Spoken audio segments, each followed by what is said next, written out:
bank project, where we have ready-made project we can pick for implementation. We have strengthened our development committee to ensure that only quality proposals can be financed by government. These are not small things, Honorable Prime Minister.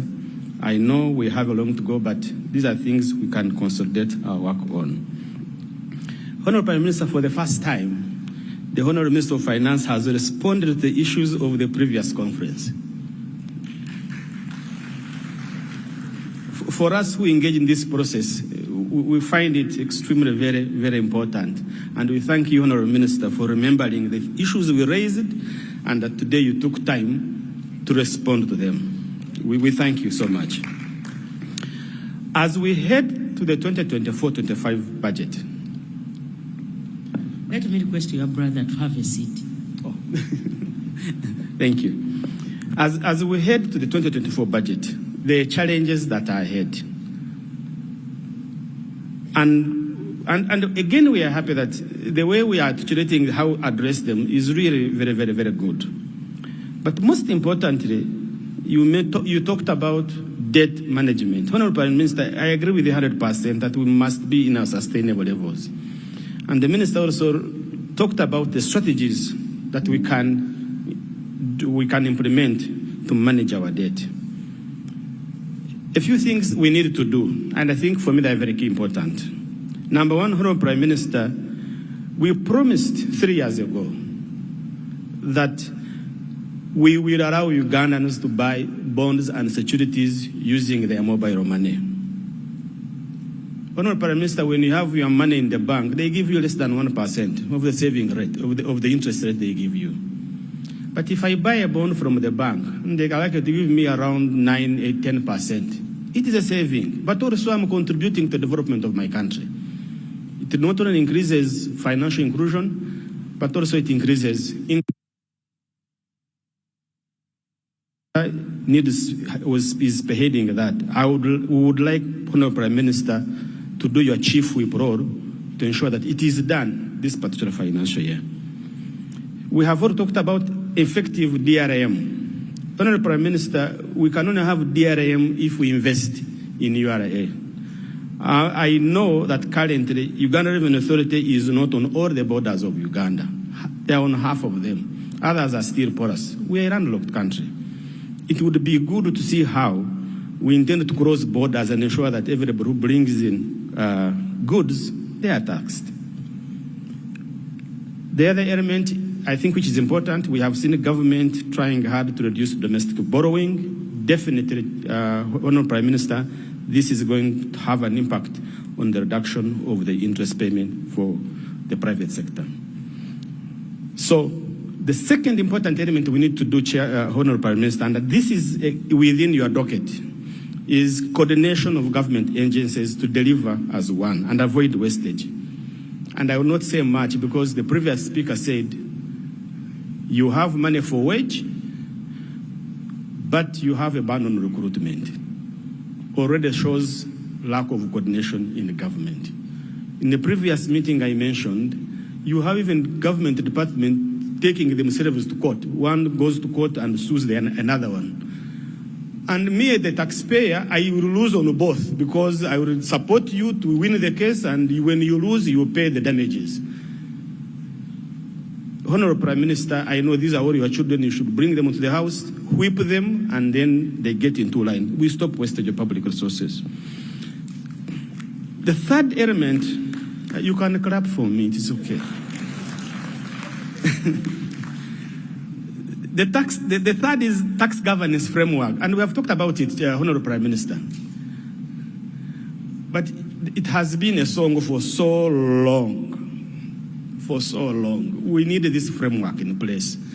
Would it be possible for you to give a time frame when we should have this tax governance framework that we can be able to monitor how our tax exemptions are given, and also how are we monitoring them and the benefits we are getting.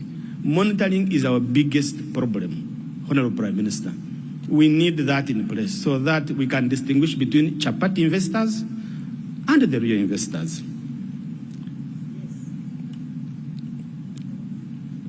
The fifth element is supporting the private sector. Two things here, Honorable, we need to do. We know we are doing some work. We have programs. We have MYOGA. We have SME funds. We have UDB. We have and so many others. But it is important also to understand the functionality of these. UDB is meant for commercial production, and that's it. That's what they're supposed to do. Let us not involve them in small and medium enterprises. But the other funds, the small and medium enterprise fund, is not functioning because it is becoming increasingly difficult for small medium enterprises to access them. We don't want to give money to briefcase companies so that we lose money, no. But I think there should be a means on how these small and medium enterprises can access these monies because it is very critical for their growth. Interest rates are very high. An interest of 20%, Honorable Prime Minister, you can't be able to grow. Salary Review Commission. Honorable Prime Minister, I think this is again in your docket. The disparities in the salary ranges really reduces the motivation among civil servants. We understand, we want the scientists to get their share, but like the previous speaker said, they all go to the same shops and use the same means of transport. It is therefore important, Honorable Prime Minister, that we have this commission in place to review all people's salaries so that we have no excuse as to why people are not doing their work. Lastly, Chair, before I invite my colleague, is the issue of service delivery standards and price list.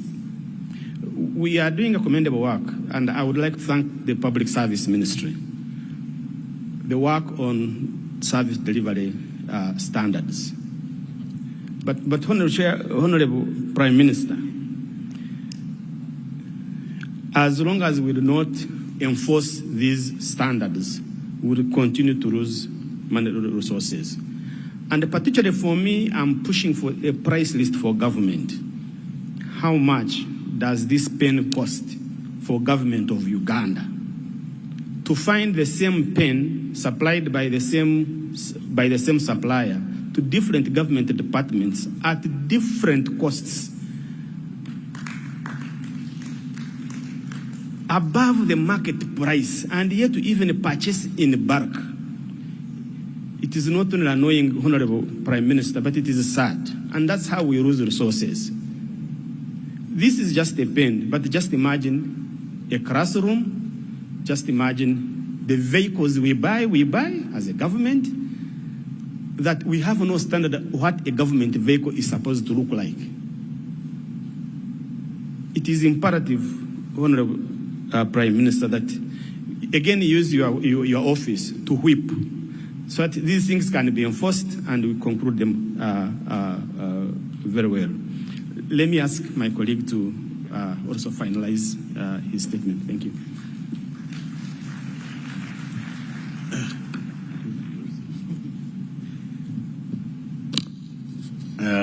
Right Honorable Prime Minister, ministers present, members of Parliament,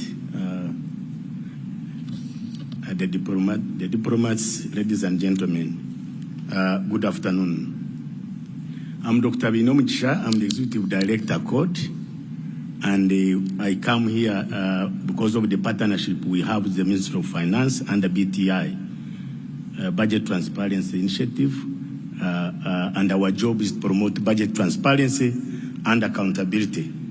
And the ideas that we bring here, that my colleague has articulated, that I will also articulate, come from evidence-based research. They are not our aspirations. They are not what we wish list, but they are researched, and therefore they are scientific. Thank you, Julius, for raising that, but I start with appreciation, Honorable Minister of Finance.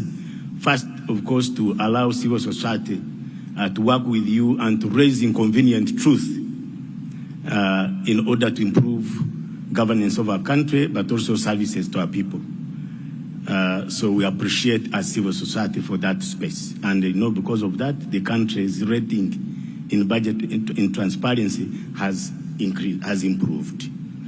Right, Honorable Prime Minister, I have a few issues to supplement my brother's submission, and one of them is the rationalization of government agencies, commissions, and authorities.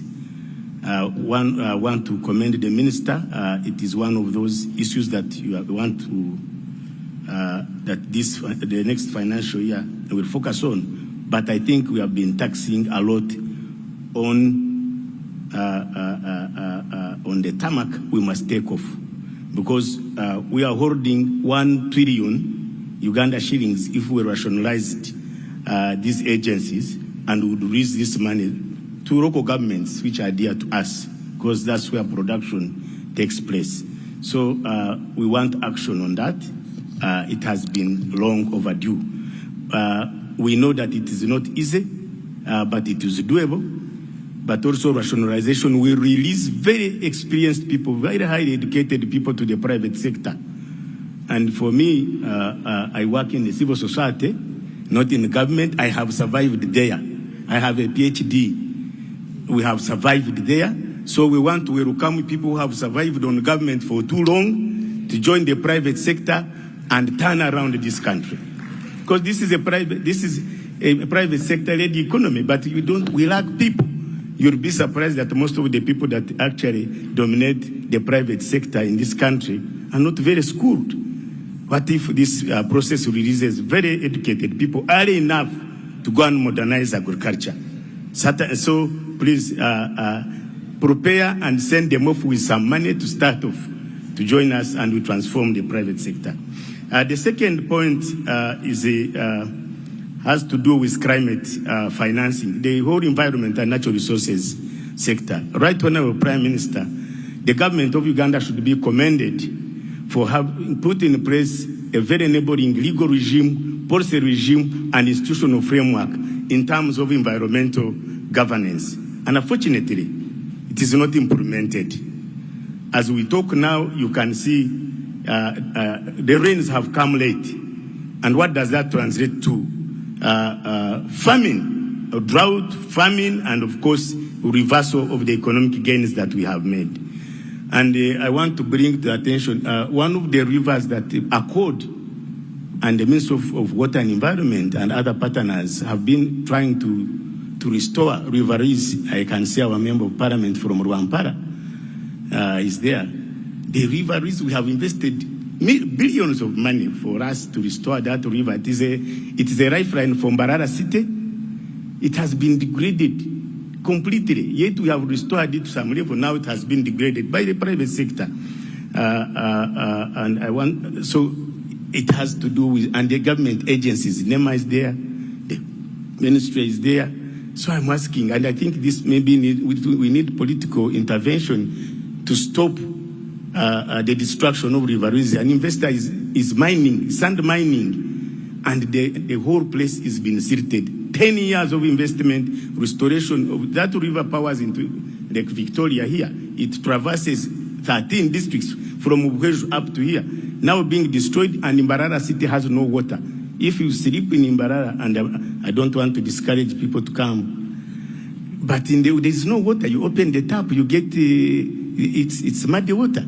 And now, of course, the government has gone to River Kajera to bring water to Mbarara and Masaka. What if we restored this river? You need a little money to restore this river and, of course, conserve the environment, have enough water for production and everything, than actually pulling it with a lot of money. And the River Kajera water is dirty. So you need a lot of money to purify that water. So I'm raising this so that the leaders can join us and stop that investor who is supplying, of course, sand. There's a lot of construction, but at what expense? The environmental debt is so huge. I thank God I have the opportunity to raise it here.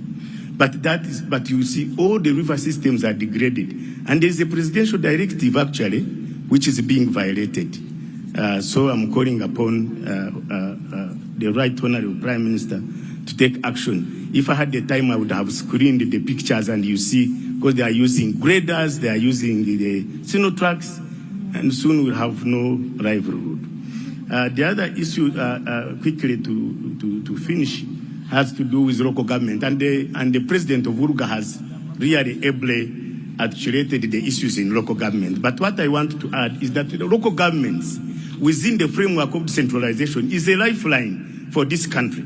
People have come and benchmarked this local decentralization here. ACORD runs the local government scorecard initiative.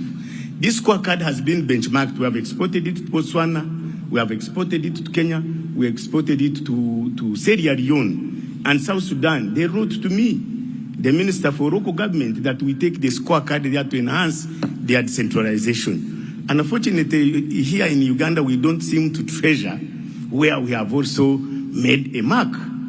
And therefore, it is really a fallacy that local governments cry out here.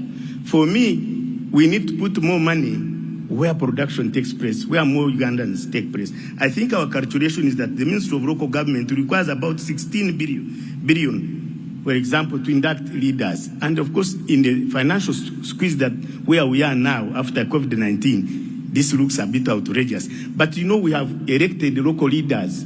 We have people in the statutory bodies, the land board, the public, the land board, the park. They were appointed and they are clueless of what they are supposed to do, and no wonder corruption has actually skyrocketed in the local governments. They are clueless. So we need to urgently, Right Honourable Prime Minister, to induct the local government. Now we are in the second 2.5 years now. People are just operating in darkness. I tell you, you cannot give someone just a needle to fight a lion. These people are important. Governance is important. So inducting these people is critical. As I conclude, Right Honourable Prime Minister, I know that I'm standing between us and our lunch. Let me just comment quickly. I think I saw URA here on the combating illicit financial flows. Combating illicit financial flows. Every year, Uganda loses about 2 trillion Uganda shillings in illicit financial flows. And this encompasses activities related to crime, corruption, and commerce. Specifically, trade-based money laundering is characterized by tactics such as manipulation of invoices and deceptive description of goods and services. Among Uganda's top 15 exports, which are particularly susceptible to trade misinvoicing, are gold compounds, petroleum products, other precious metals, sugar and sugar confectionery, coffee, hides and skins, fish products, cobalt, vanilla, tobacco, etc. So we recommend that they need to increase support and funding to frontline agencies such as Financial Intelligence Authority, Uganda Registration Services Bureau, Uganda Revenue Authority, Criminal Investigations Directorate of Uganda Police, Inspectorate of Government, and the Directorate of Public Prosecutions to, among others, detect, prevent, and prosecute money laundering cases. We would secure 2 trillion shillings every year that actually is stolen. So, Right Honourable Prime Minister, that's a grey area, and you know Uganda still remains on the grey list. So we need to get our country. It's not a good thing for the country. Finally, ACORD has been working with the MSH. MSH is a US company here, working to support the supply of essential medicines.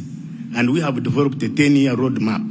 This country, 70% of the funding of our essential medicines comes from donors. You cannot claim to be independent when 70% of essential medicine is supported by donors. It questions your sovereignty. And therefore, and you can have a crisis, you know, depending on donors. We saw in Afghanistan, the US pulled out and there was a crisis. So what if this funding dries? You would lose so many people immediately who are dependent, especially people suffering with HIV, TB, and others. So, but on this one, I want also to applaud the Honourable Minister of Finance, because we've been working with your ministry. The PSST will tell you to develop this roadmap, of course, with the Ministry of Health.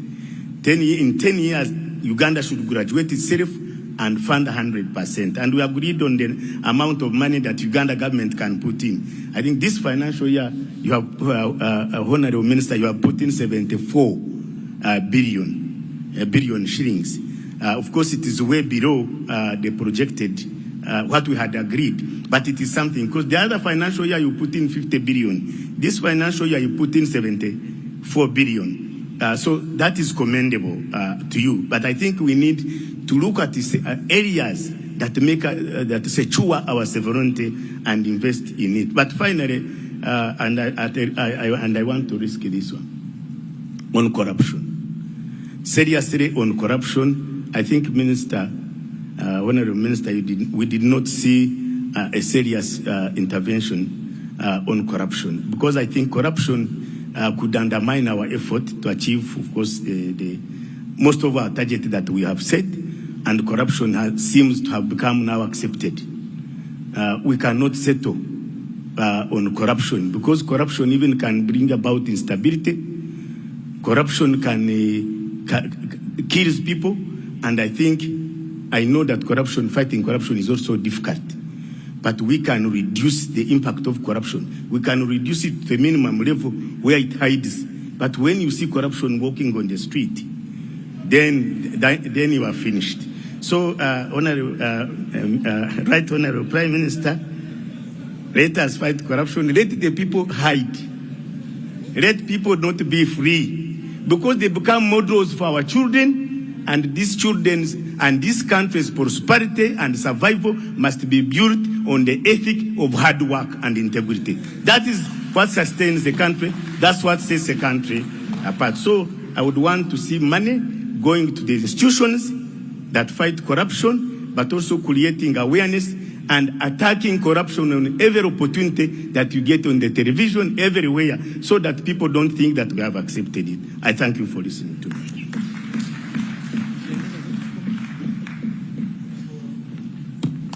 Thank you so much. Join me in thanking our brothers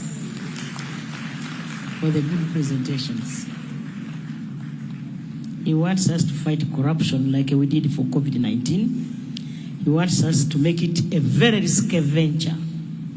Thank you so much. Can I now invite the chairperson, Private Sector Foundation? You know, I knew they were coming together when I saw two people moving together. The chairperson, Private Sector Foundation. This is Eric.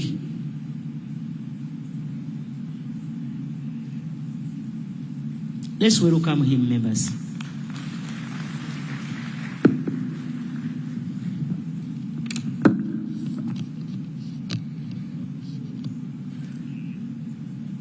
Right Honorable Prime Minister, Honorable Minister for Finance, all protocol observed, good afternoon. My name is Eric Sempambo. I am not the chairperson of Private Sector Foundation, but I'm representing this chairperson who is unable to be with us as somebody who leads the technical bit of the budget advocacy work that we do. I'm a business environment specialist at Private Sector Foundation. Honorable members, we do appreciate Minister of Finance for continuously involving us as Private Sector Foundation in the efforts to influence private sector development in Uganda. Actually, last year, 78% of our proposals were included in the budget. And that is something we really appreciate the ministry on.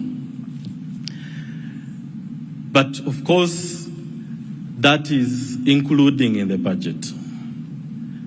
Our interest is actually higher when it comes to implementation of those recommendations. And we believe would like to see a budget strategy of the next financial year that is very strong on implementing what we agree on. To an extent that we believe we could also play a role in policy monitoring and some instances even implementation, because we are very strong at planning and evaluation. But implementation and monitoring, as private sector, we are always absent. We believe we have a contribution to make, and that is one of the areas that could interest us as we look at the budget of the next financial year. The second aspect, members, is on electricity. There's quite a lot of discussion around rationalization of electricity provision, and actually it has become noise for especially industrialists. So people who have invested, they are not sure whether they will be having an efficient system of getting power at affordable rates in the future. So it's not yet clear. So we believe we should have clarity on this matter in the strategy. It's very important to promote investments, but also safeguard the available investments in that area. Our third point is on looking at what is happening with the global economy, especially interest rates coming very high, FDI and the risk it has on our exchange rate, especially appreciating. And actually, Economic Policy Research Center has done a study that shows that our shilling is likely to appreciate by 15 to 25% just because of the final investment decision. So that will make inputs cheaper. The question is, what are we going to tell our coffee farmers if they are unable to fetch the right prices for exports? So for us, we believe that should take center stage of budgeting going forward. Critical aspects of prioritizing investments in areas that generate the quickest returns possible. The quick one I can think of is investment in water for production. Many times when we think agriculture, we assume that we need rain. Yet we actually need water. We don't need rain. So investment in water is very critical. Very critical, and we see it generate quick returns that we can tap tax revenue from, but also grow the economy at all as a block. If you look at tourism, product development, we still concentrate a lot on world-based tourism, and yet there is quite a lot of things we can do. So we expect to see more investment in product development, marketing, and a number of other areas that are similar to that. We believe that if we do that, then we'll be able to generate resources in terms of tax revenue in the quickest way possible, but also stimulate the economy that feeds all of us. So the third point, honorable members, is about a study that we've conducted recently. It shows that actually the capacity utilization of manufacturing farms is at only 35.2%. What do I mean? The investments in the machines that are available within the factories only work 35% of the time. The rest of the time, they are idle. Why are they idle? The biggest reason is on demand. Because manufacturers cannot produce and keep, they have to produce and sell. It has worsened. Before COVID, it was about 52%. Right now, it's at 35%. And that gives us a big impetus to look at public procurement, local content. We need local content that supports the local players. The challenge we have is we still have a lot of public investment that doesn't stay in the economy, but rather goes into foreign markets, so as capital flight. Close to 70% of the money that goes into that area doesn't stay in the economy to stimulate. So we're proposing that we should review the guidelines and reservation schemes of the PPD Act to provide for stronger mechanisms that support the private sector into local content. But important also enforce the existing provisions, because in some areas the law exists, but it's just enforcement that is actually weak. This is again one of those quick areas that you can intervene and generate tax revenue that we need as a country to cushion off the challenges we have.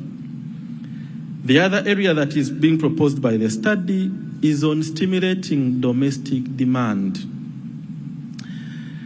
If you look at the current statistics, we don't have a current figure, but the most recent one we can work with is about purchasing power being at 7,000 shillings.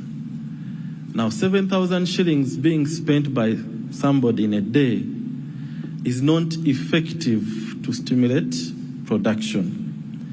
So we are looking at stimulating that. And some of the proposals we have in there are aspects like, how do we use procurement to boost the economy? Quick example is school feeding. We have close to 11 million pupils in UPE. All those children need a balanced diet to grow up. If we came up with a good policy of feeding them, and for instance, just imagine if each one of the children is supposed to take 1 egg a day, that would mean you need 11 million eggs in a day. In a term, you can do the math. But what is interesting is that the same household where the children come from is where the eggs are also being manufactured. So that money would exchange hands, but that needs a policy to come through. So these are some of the areas, and we have quite a number of those other additional areas that we put out there. The last point that we propose that the strategy should look at is around tax compliancy. For the private sector, whenever there is no tax compliance, it means distortions. It means some people are paying and others are not paying, and so they are outcompeted in the market. So we need to make sure that each one of the business community actually pays tax. Anybody who is supposed to pay tax, let them pay tax. But it's also important to look at a tax regime that is progressive, one that supports industries to grow but not retard and stay stagnant. So key areas to discuss is around excise duty. The excise duty regime we have is really not supporting MSMEs that are adding value, because many of them innovate using their own resources, and the sunk cost us so much that before they even break through, there is an excise duty rate. And what is actually doing currently is it's promoting informality. People are now going inwards because of that. So we believe we need to have a strong strategy that looks at that area. So, Honourable Minister and members, we have a comprehensive paper that we've written on this, and would wish to lay it on table at appropriate time, perhaps after this meeting. I thank you very much. Thank you so much. Honourable Minister, Honorable members of Parliament, we now go to the last item on today's agenda, and that's the plenary. So I will request the Honorable Rugorobi to help me pick a few members from the audience who will either ask or observe and do many things. Yes. And bring in your ideas. Honorable Rugorobi, please help me to identify those you think can also get an opportunity. Thank you so much. Thank you so much, Right Honorable Prime Minister, Honorable Minister, distinguished ladies and gentlemen. Now it's time for you to respond or to raise issues, to raise questions, to make observations. And we want to make sure that you keep your intervention as short as possible, because we are supposed to be taking lunch now, and we are supposed to be out of this place in the next 1 hour. So kindly keep it short, and I'll start with you right away.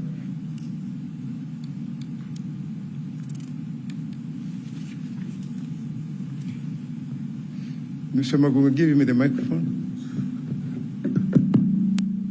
Right, Honorable Prime Minister, my name is Gabriel Ataba, and I'm the cow.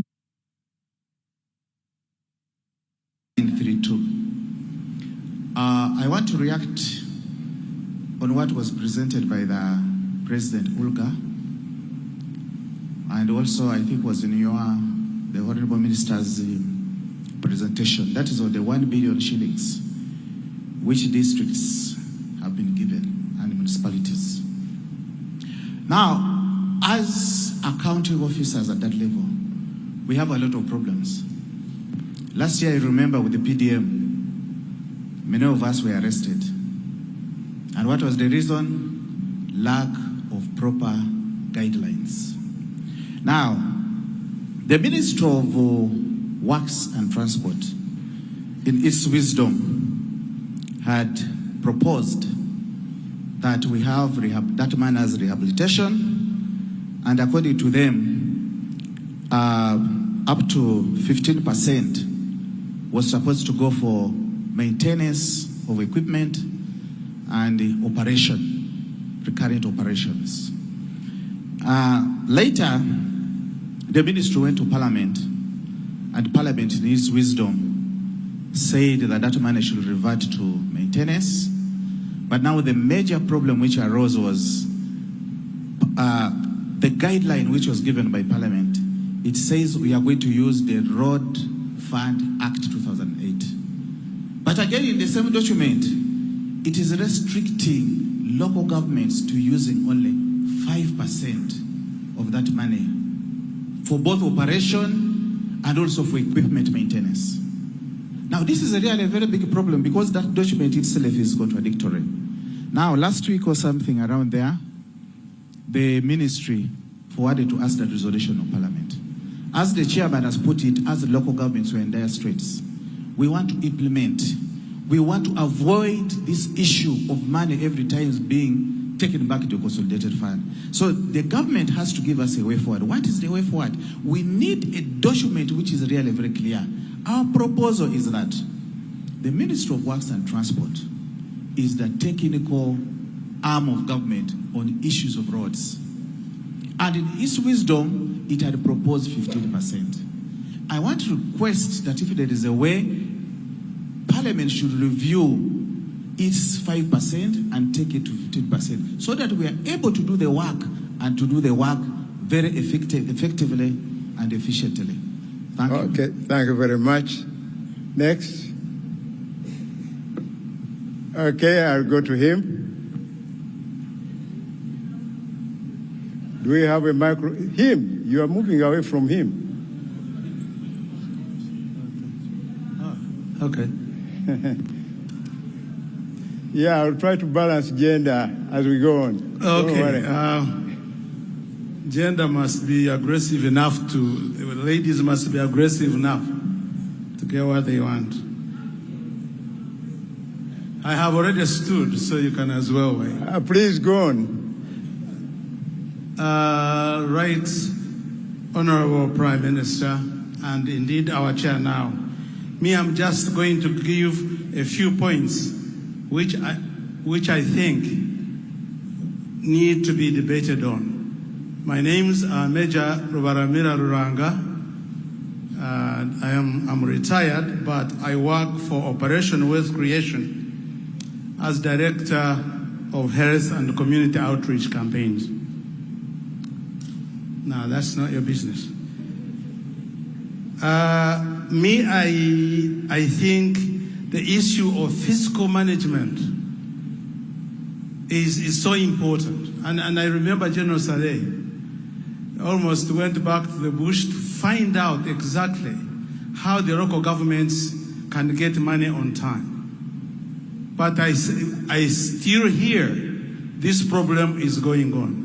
It is something that needs to be done because all the work actually is done out there, not in the central.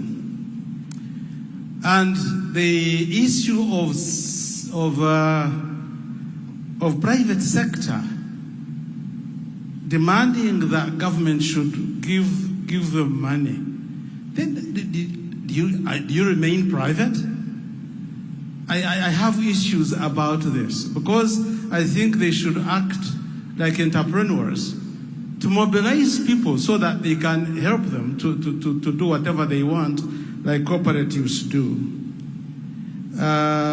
Government people with cars, maybe because I'm a bit old, because in our time, you would rather get a higher purchase so that at the end, the car becomes yours. But it seems to have developed another AIDS, which this time is acquired income dependency syndrome. We seem to demand everything from government. Government is supposed to give you the enabling system, but surely government cannot continue to give everything to people. Someone talked about the educated and the PhDs. I don't know of anyone with PhD who is the richest even in the world. I think this should be on merit of entrepreneurship. There are people who do not go to PhDs and whatever, but who actually are very good. I think you are running out of time. Okay, I have only one point now to make, and then I go. We seem to concentrate on biomedical issues when you are talking about health. Health is before you go to the hospital. Health is not in the hospital. When you're in the hospital, you are ill. I think going to the hospital, that's how we shall get healthy people. Professor Maswa made it clear, health is made at home, not in the hospital. Okay, thank you very much. Okay, let me attempt to balance gender. To your neighbor, please.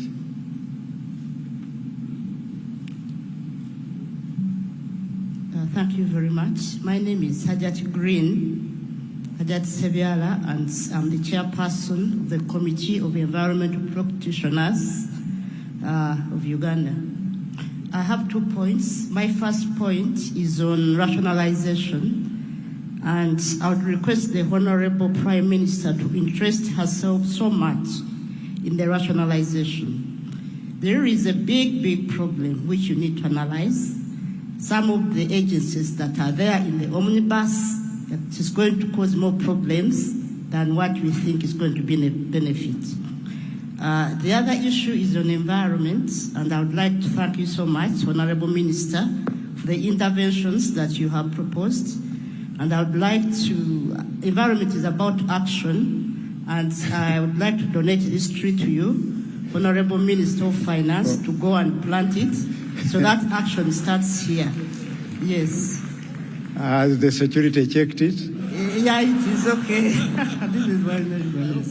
Mama is still fearing. Yeah, I beg to Okay, admit. what is it, a mango or something? No, it's a Chitaferi. Oh, Chitaferi. It's a sour soup, yes. No, Evergreen. okay, thank you very much. Honorable Gorobi. Yes, ma'am.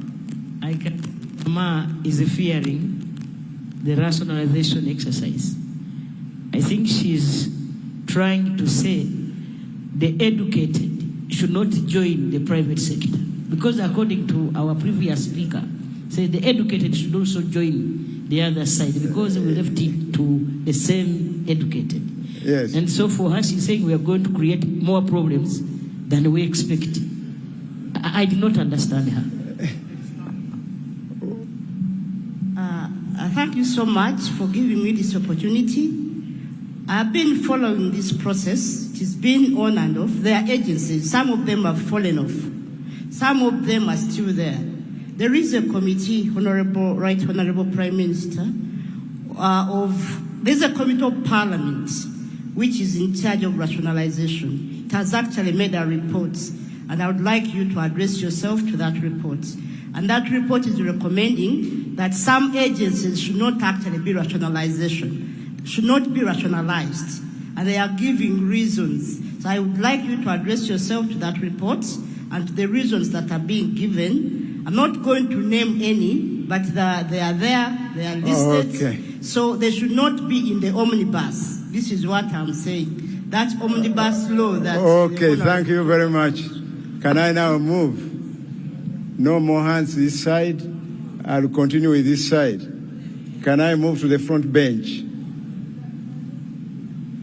Continue balancing gender.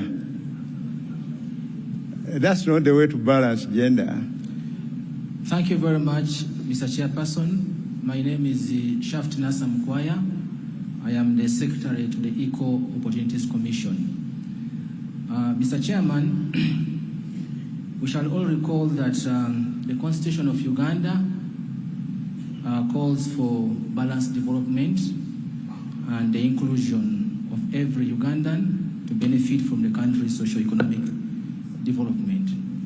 And I would like to therefore thank the Minister and the Minister of Finance for their attempt to try to make the annual budget gender inclusive and also addressing issues of equity.